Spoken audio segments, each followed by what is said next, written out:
name is Paige. I'm a 23-year-old full-time housewife.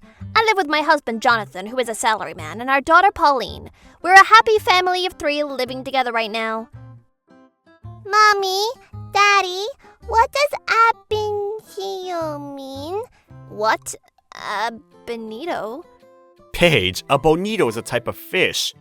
It's used in a lot of traditional Japanese cooking, and to get the broth as well. Daddy, I know that. Why are you treating me like a little kid? What? I didn't say a bonito. I said ab initio, like the legal term that's in Latin. What does it mean? Oh, wow! In Latin, it means from the beginning, so the beginning of any legal document. Pauline, you sure do know some difficult words. She must have heard it on the news on TV. Every now and then, Pauline says things so mature, it really shocks me. Just the other day when it was raining, I said, "Look, the sky is crying." But then she said, "Daddy, what are you saying? This is water." And she just hit me with the truth straight away. Daddy, I always tell you that I hate it when you treat me like a kid, right? Try that ab initio. Compared to the other kids her age, Pauline is quite intelligent. She's always curious and is very sharp. Just like this, our family is living happily now, but previously, from before I got pregnant to the current day, I was troubled by something. Jonathan is 9 years older than me, and the first time I met him was because Jonathan was working at the same volunteer group as my father. My father then invited Jonathan over to our house, and that was when I first met him. At the time, I was still a high school student, but Jonathan and I hit it off straight away, and we quickly fell in love. My parents were very supportive of my relationship with Jonathan because they loved him. Jonathan's father also really liked me, and he was always really good to me. We even got engaged. However, the two of us decided together that we would wait to get married until I graduated from high school that year. With the approval of both sides of the family, when I graduated from high school, we also decided that we'd be living together. And so, after we were engaged, I went to go and officially greet Jonathan's parents. However, at that time, Jonathan's mother said this to me. "Apparently, your father is going to approve of your relationship, so there's not much that I will say except one thing, Paige. There's one thing I need to tell you." My mother-in-law-to-be was dressed in an expensive kimono. In my entire life, I had never met somebody who would dress themselves in a kimono indoors without anywhere to be, and so I was a little bit shocked. However, I had been told previously that Jonathan's late paternal grandfather was a famous investor in this town. They were a wealthy family, and so perhaps it was normal for her to be wearing such an expensive kimono regularly. Or so I thought, but... Our family is a household of investors, generation after generation, and we are very wealthy. If you are going to become Jonathan's wife, then we need you to be sure that you do not embarrass us when you are out in public. Huh? Not embarrass us? Mom, what are you saying? If the wife of the son of an investor family is a cheap and poor-looking woman, then that's going to be a shame, isn't it? And look at Paige now. She's a potato and she looks cheap, so if she doesn't change her mindset, it's going to be an issue for us. Because then it'll make us look cheap as well. Mom, cut it out! At that time, both Jonathan and his father scolded his mother and defended me. Jonathan had actually warned me before and told me that his mother was stuck in a different generation, and he'd also told me that she was buying tons of expensive kimonos and bragging to the neighbors, and it was troubling his father. To be honest, it was kind of hard to predict the future, but apparently Jonathan's mother could never go against his father. And plus, because Jonathan was also on my side, I wasn't that worried then.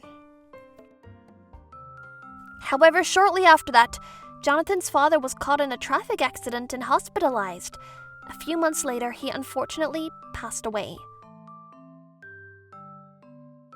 Of course, I also attended the funeral. However, when Jonathan's mother found me at the funeral, she stormed over to me and... "Paige, what on earth are you wearing?" "What?" When my mother-in-law said that to me, I confirmed once again that the clothing I was wearing, it was traditional funeral clothing, though. Generation after generation, we are a household of investors and we are wealthy. You are going to become a part of the family, isn't that right? So you should be dressed in a kimono you purchased from a proper place. That's the standard manner. Hey, Mom! What are you doing in a time like this? Jonathan spotted us and came over, and he tried to distance his mother from me. At that time, I overheard some of the other attendees whispering, "Oh, that wife who's also bragging about being rich, there she goes again." Yep, same as usual. How annoying. I heard voices all around like this.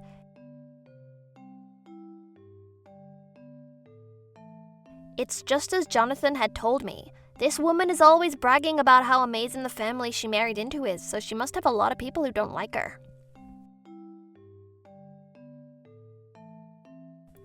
For a long time after that, Jonathan was depressed because of the sudden death of his father. However, right after my high school graduation was finished, we discovered that I was pregnant. Both Jonathan and I had talked about wanting children, and Jonathan even said that maybe my late father was blessing us with a new life and he was going to be thrilled. Thanks to that, Jonathan also regained his energy. However, when we went to go report the pregnancy to his mother... Huh? Pregnant? Yeah, that's right. This must be a gift from Dad, and he wanted us to have a new life. Hey, a shotgun wedding is the shame of the family. You need to abort it. Huh? Hey, Mom! Don't say something so ridiculous! What do you mean, the shame of the family? And what generation are you living in? It's 2024! How long are you going to keep talking like that? And plus, Paige and I are already engaged, and... You need to shut your mouth! Do you have any idea what people are going to say about a shotgun wedding? Oh, what an embarrassment!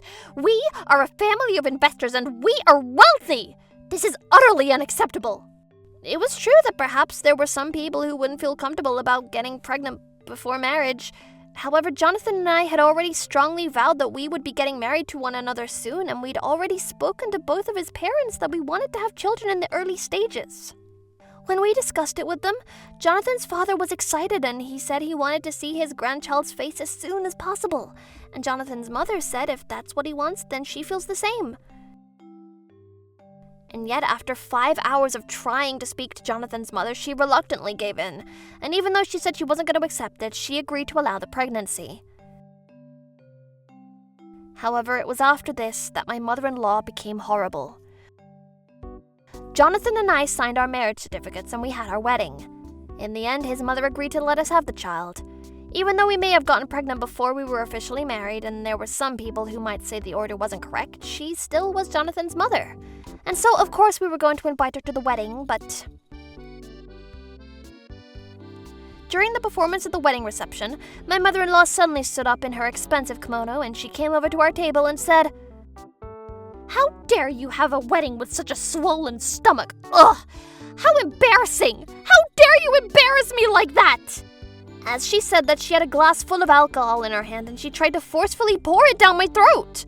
In an instant, Jonathan stood up. Mom! What on earth are you doing? He panicked and stopped her, but she was furious. "Shut up! We are a generation after a generation of investors and we are very wealthy.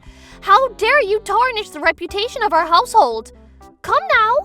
Now hurry up and drink this right now and make that stomach disappear!"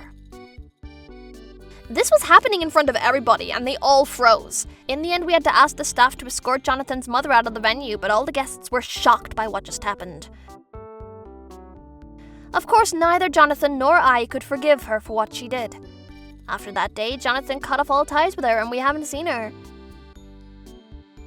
A few months later, I gave birth to our daughter, Pauline. And then about 4 years later, we decided to move into a house for the family. However, before we moved, we decided to go and greet an older couple that lived next door to Jonathan and had always taken care of him growing up. They had always been great to us, and so after we informed him that we were moving and thanked them and tried to get into the car that we'd parked outside... Oh? Unfortunately, at that time, Jonathan's mother had come out of the house in another expensive kimono. Oh wow, this is the worst timing. As usual, walking around with your poor wife like that. Look at this peasant son who I can't believe is supposed to be the bloodline of our family. Excuse me? And you too, as usual, with the terrible personality. My, how dare you say such a thing to your old mother? More importantly, we still haven't received a single apology for the way that you ruined our wedding reception. And to this day, you don't even have a millimeter of apology or regret about that? What I did was only what was necessary.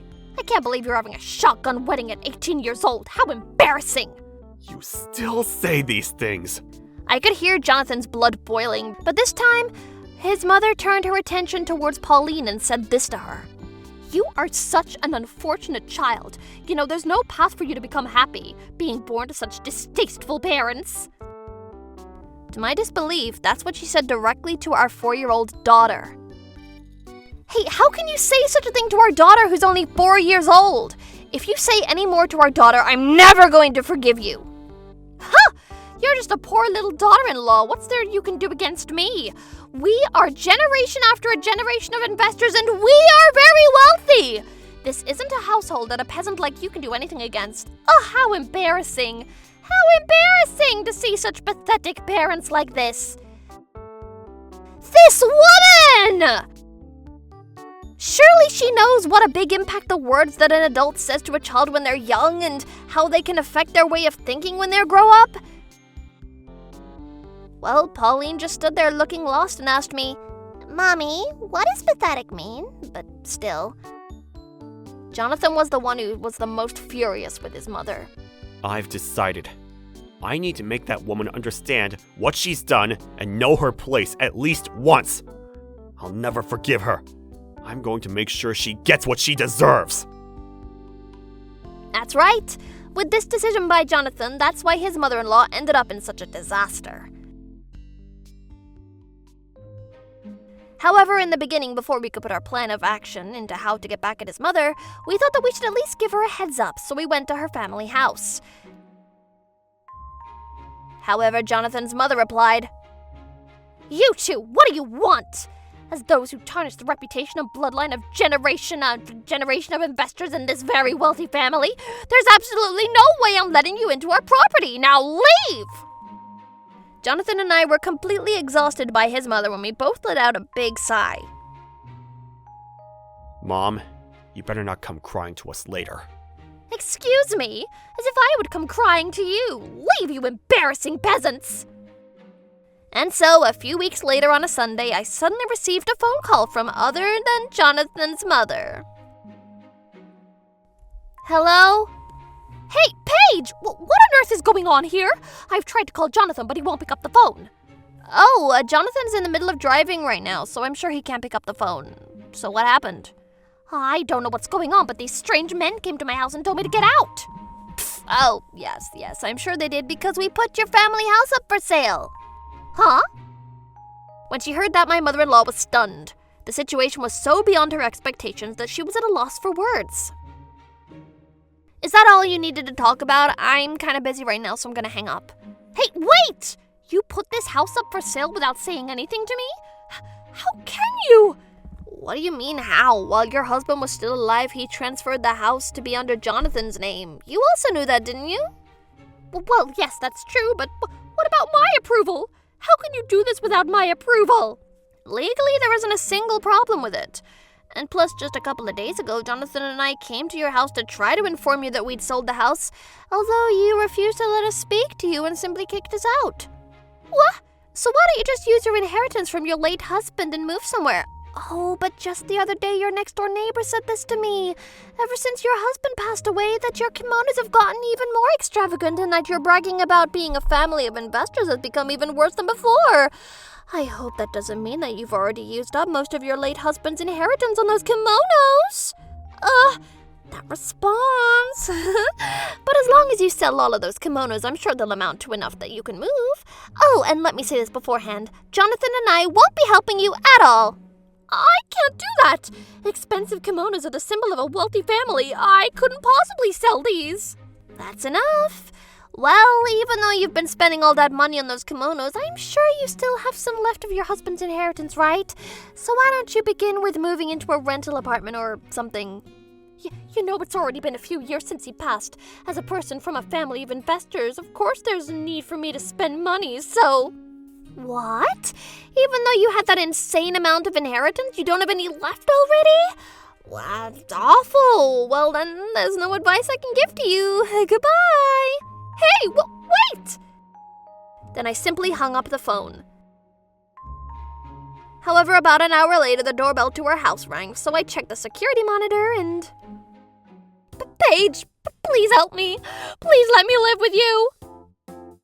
There was my mother-in-law, in tears, apologizing on her knees. What? Didn't you hear what I said earlier, that we aren't gonna help you? Why don't you go and find a job that provides housing so that you can support yourself? There's no way that I could do such a thing. The role of a woman of an investor family is to protect the household. How pathetic would it be to go and work anywhere else? My mother-in-law was on the ground, holding her head and repeating, "What do I do? What do I do?" When at that moment, Pauline and Jonathan were holding hands and walking home. Daddy, just like you told me before, anybody who looks like this is exactly what you'd call a pathetic person, right? When Pauline said that, I burst out into laughter. After saying that I was pathetic for getting pregnant at 18 years old, my daughter gave the biggest boomerang right back at my mother-in-law. That was when I went to the entrance and opened the front door. Oh, Mommy, we're home! Welcome home, Pauline! Did you enjoy your farewell party at the preschool? Yeah!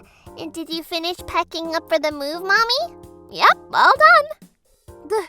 The move? What? To where? Those 3 suitcases right there are the last things to carry, right? Let me take them. Jonathan completely ignored his mother, and he grabbed the 3 suitcases that I had packed the remaining items into and started loading them into the car. Please, take me with you! All right. Everything is packed into the car. Paige, Pauline, get in. Okay! Please, I beg you, take me with you! The 3 of us got in the car and we slammed the door shut. Off we go! We ignored Jonathan's mother, who was still screaming and yelling and begging at us outside, and Jonathan stepped on the pedal. Pauline and I turned around in the back seat and we waved through the back door at Jonathan's mother, who was chasing after us in the car. Little by little, Jonathan's mother became smaller, and eventually we couldn't see her at all. As for what happened to Jonathan's mother after that, we heard from his relatives. First, once she was kicked out of the house, she reluctantly sold a number of her kimonos. With that money and whatever pennies were left of her late husband's inheritance, I heard that she had to rent a rundown apartment and live there alone. However, after marrying into a family of investors and living a luxurious life for years like this, of course there was no way she would understand how to save money. Eventually, she ended up loaning money from the black market, and every day she was trying to hide from those debt collectors. She was caught, and now I heard she's being forced to work in a third world country in life-threatening conditions. Apparently, she has her hands full, saying that she's not being treated like a human and that she can't survive like that, but she has nowhere else to go.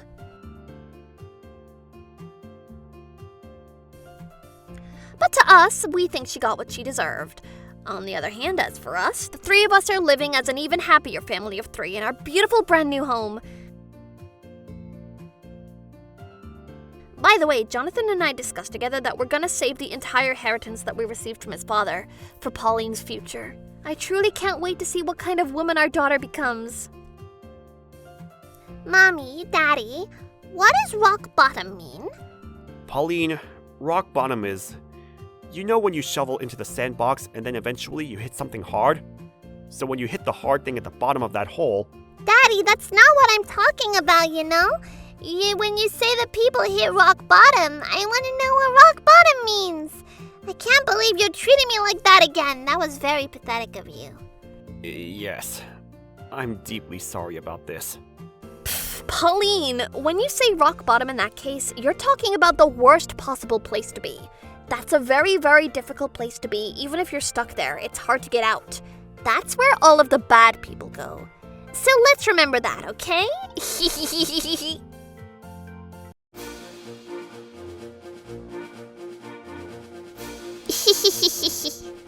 Thank you for watching! What kind of crazy people will we get to see next? Stay tuned for more!